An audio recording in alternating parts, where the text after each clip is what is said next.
doorasho doonaya taa qaranka ha difaaco horta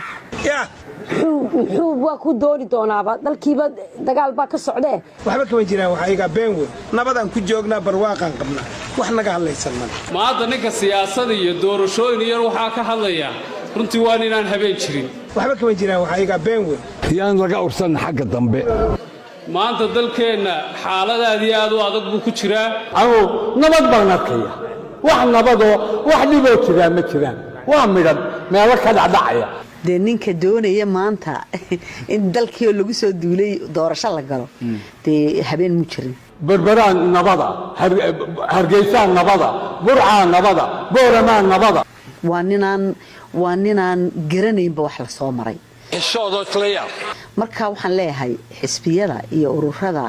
iyo siyaasadda iyo cuqaasha inoo dambaysay horta dalka hala difaaca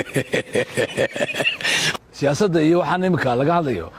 dadkii la xukumi lahaa way dhimanayaane war aamus iskaamul dibjiriyo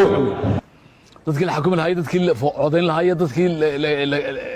wax la weydiisan lahaa codka la weydiisan lahaa iyo ummadii waddankan maartay intii dadkii u badnaa way dhimanayaane waxba kama jiraan waxa iga been weyn beeraha naga noo baxay wixii ilaahayna si aan helayna nin walba dahabshiilu tagaya iyo maxay amal miyay yu tagaya suulku meel saara $100 hirig عاد يلسين